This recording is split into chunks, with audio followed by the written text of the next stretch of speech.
morning, ladies and gentlemen. Welcome to the online edition of the Introduction to the Culture of the 19th Century.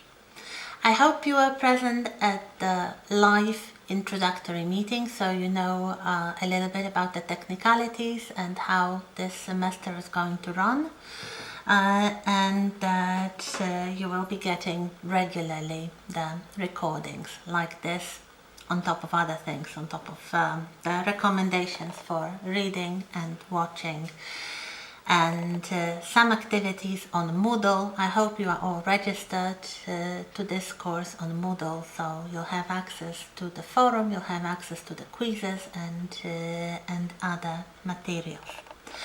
So if you remember, this is going to be a course on cultural history, not really classical history, the kind of history that you may recall from high school, that you may recall from other courses, perhaps from the history department maybe, but as a very beginning, as a kind of grounding for this semester's discussions on 19th century British culture, I would like to start still with some general revision of what might be called 19th century history. I leave you on Moodle the book I recommend, the book that I'll be using a lot this semester, Sally Mitchell's Daily Life in Victorian England. And although it's mostly concerned with the Victorian period, and we'll talk about the chronology of the Victorian period in a little moment, the first chapter concerns 19th century history. It's a kind of overview of the history of the 19th century that led to the Victorian age. Because most people, when they think about the 19th century, they think about the Victorian period. Of course, it's very important, and it occupies more than half of the 19th century, but by far not all of it. So for the first few weeks, perhaps, we'll mostly stick to what happened before the accession of Queen Victoria in 1837. So as you can see, almost 4 decades into the 19th century. But what I would really like to start with is a very basic question. When was the 19th century? It seems trivial, everybody knows. 1801 to 1900 or thereabouts, but while it's true from the point of view of chronology, it doesn't tell much about the culture, it doesn't tell much about the changing ways of life and the changes in the society, in the economy, in the culture, anywhere. So that is why there is another term, the term often used by the scholars dealing with the culture of this period, and this term is the long 19th century. The long 19th century is really a cultural unit rather than a chronological unit of time, because it tries to put together the historical period, which could be seen as something specific, something different from the time before it, so the 18th century. Yes, there is a concept of a long 18th century as well, for those who prefer to study the 18th century. And later, so the 20th century. So the time span of the long 19th century is the period from the French Revolution in 1789 to the outbreak of the First World War in 1914. And what happens in this period can be summarized like this in a little graph, and we'll put some information on this graph as well. If we were in class now, I would start scribbling on the blackboard, but I don't have a blackboard, but I have a pen and paper. So 1789, the French Revolution. Why is it important, and why is it really believed to be the beginning of a new century, of a new, I would say, cultural century? The reason goes a little bit further back still, namely to two more revolutions. So what I would like you to remember is at the beginning, at the core of the 19th century, as a historical, cultural, political unit, there are three revolutions. So the French Revolution, this was actually the last one. This was the one that was a political coup d'etat, something that would change the political power. But there are two more revolutions, one of them also political, let's say, in the 18th century that influence and actually lead to the French Revolution and to the beginning of what we might call a different historical period. And I mean the Industrial Revolution and the American Revolution. And why are they so important? So definitely, if we think of the Industrial Revolution, this is something that doesn't have a date. It didn't happen in 1 year, it didn't happen even over a few years. It was a gradual process that started happening in the second half of the 18th century, with small scale innovations in different areas of industry that were becoming more mechanized. And this really started to gather momentum, and it had like a snowball effect that would really be visible and impossible to ignore at the beginning of the 19th century. So what we have is in the 18th century and until the year 1820, we have one king on the British throne, George III. And before Victoria, he was the longest reigning monarch. He reigned for 60 years. However, the last several years of his reign, he was too ill to exert any power, to do any official duties. His health started failing gradually, but towards the end of his life, definitely in 1811, he was unable to leave the palace. He was basically living in Windsor Castle in his own apartments. He was gradually losing his eyesight, and very famously, King George III lost his mind. Yes, you may recall there was a play, a very good play and a very good film called The Madness of King George. If you don't know it, watch it. That's the story about the tragic mental illness of the king. The film, sorry for the spoilers, ends on a positive note because the king recovered from the first bout of illness, but unfortunately we know from history that within a few years the illness returned, and in 1811 his eldest son, also called George, and after the death of George III, he would become George IV, would become the Prince Regent. So between 1811 and 1820, when the old King George finally died, we have the period of the Regency. This is a very important period. We'll probably devote an entire week to this moment in history, because this is when the Industrial Revolution is really visible everywhere, when Britain is fighting Napoleon.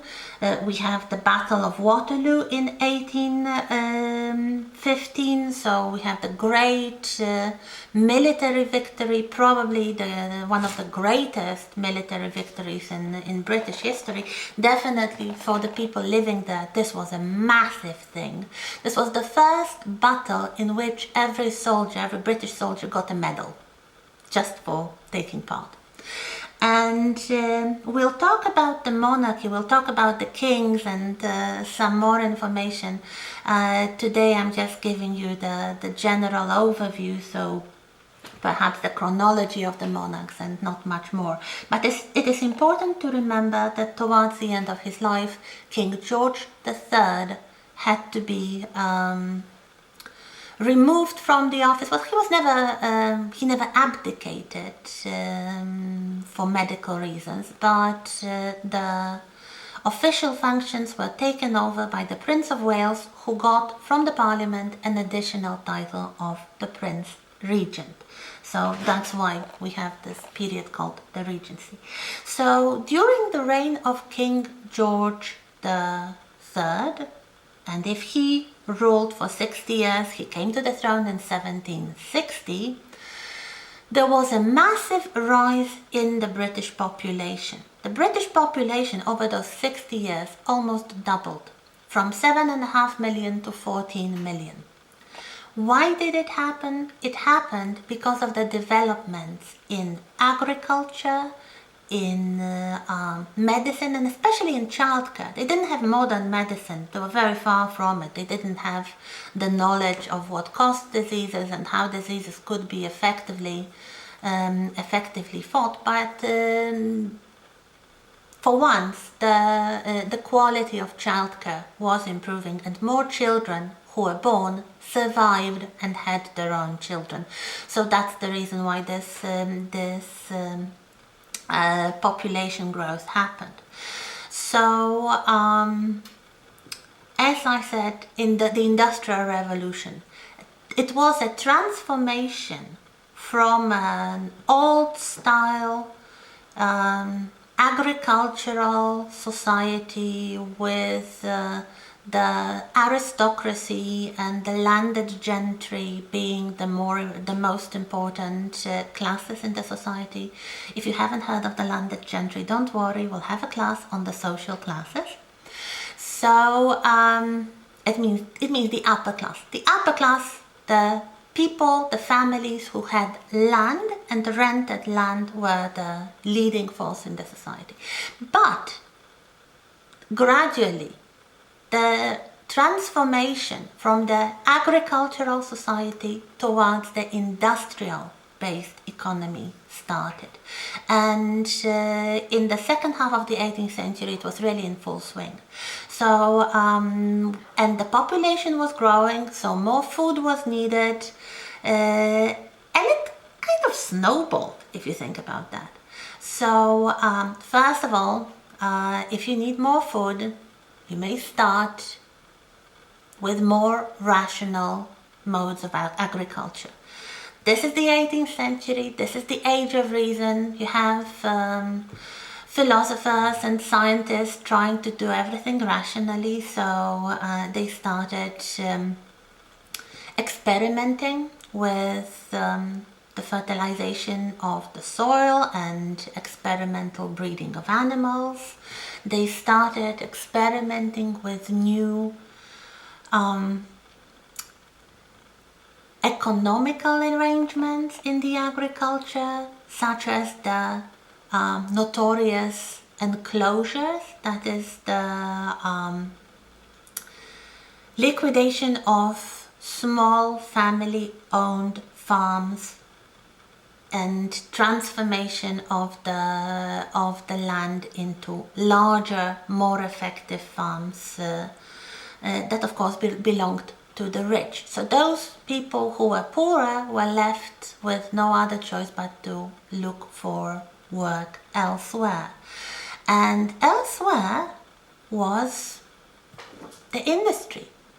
The first industry to really develop was something that was still based somehow in agriculture, but it reworked the effects of the agriculture, namely the textile industry, and especially the wool production. So England is an island, Britain is an island, and so if you need more food, there is only a limited area of cultivable land that you can use to grow the food. But you can always produce something to sell abroad and buy the food that you need. So this was happening really with the textiles. And of course sheep farming, yes, but then the whole industry to convert the raw wool into processed and good quality fabrics. When you hear about the Industrial Revolution in high schools, you may recall something from that time. You normally hear about the little inventions in weaving and spinning that were introduced by the owners of the mills, that is the production plants, to make the cloth production more effective. So that was one thing, and another thing was the cotton industry. Raw cotton was brought from the colonies, but then processed in England. We have the first attempts to harness the powers of nature to operate the machines, such as the water power. And from the 1780s we have the inventions and the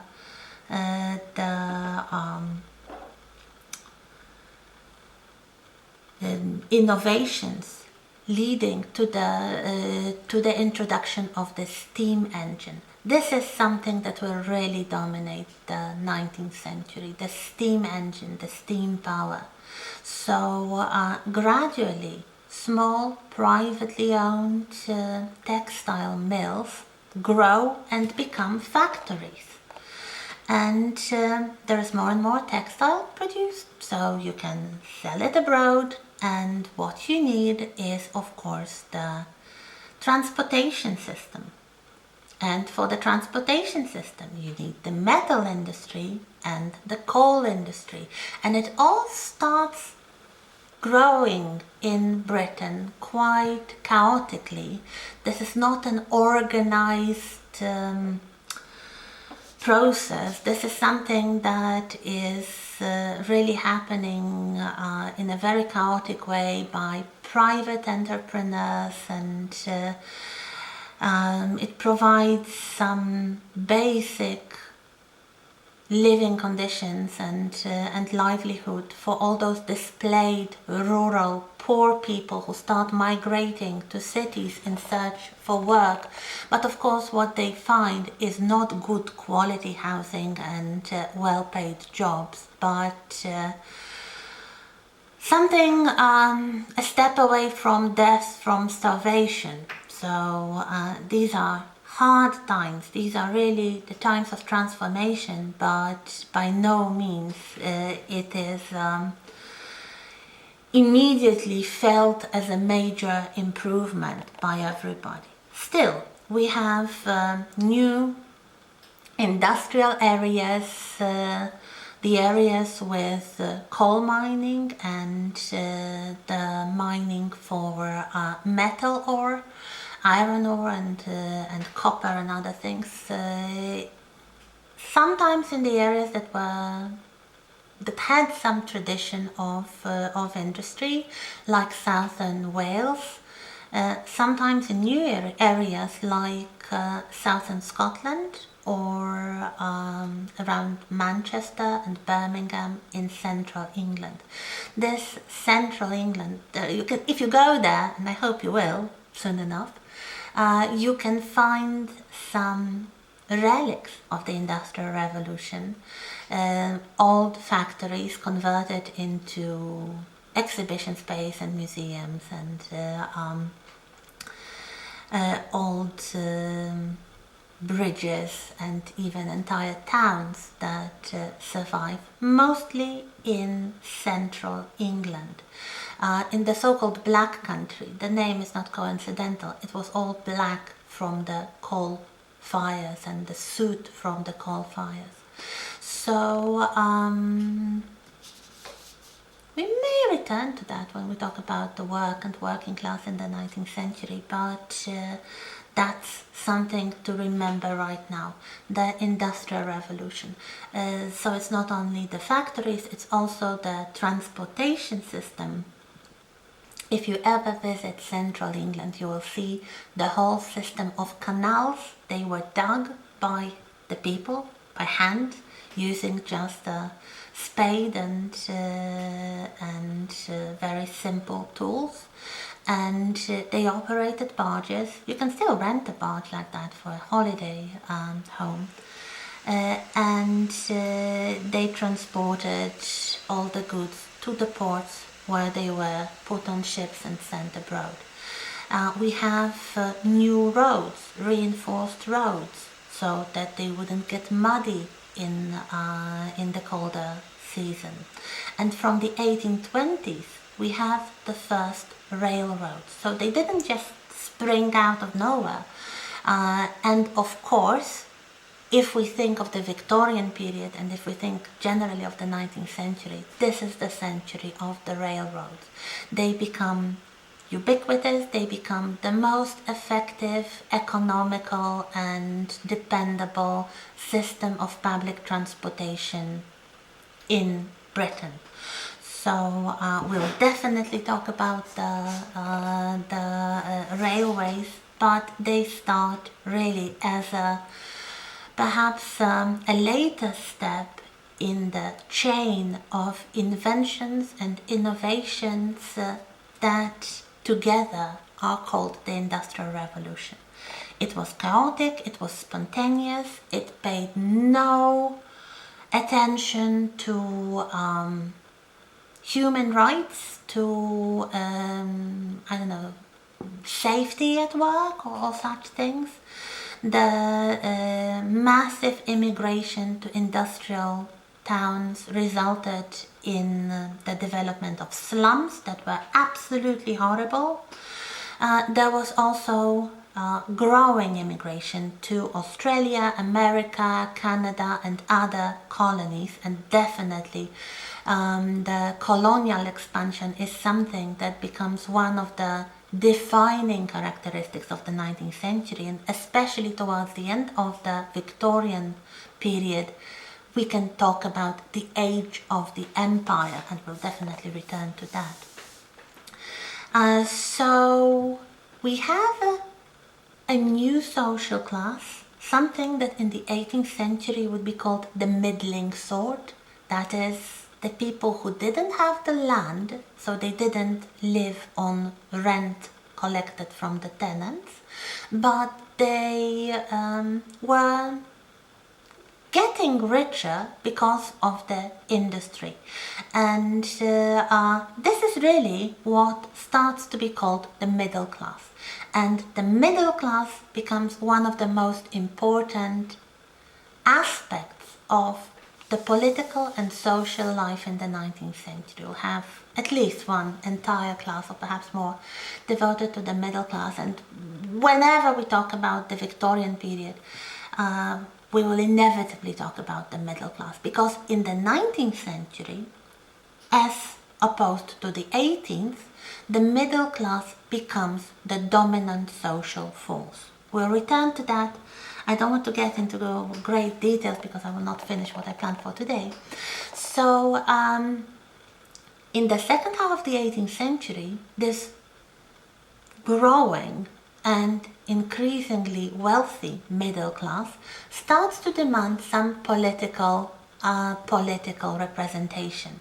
This leads first to the American Revolution, when very important colonies of Great Britain break free from the motherland and they declare independence, and even worse, they declare themselves a republic, so they get rid of the monarchy altogether, they elect a president, and they start this great experiment of a democratic country.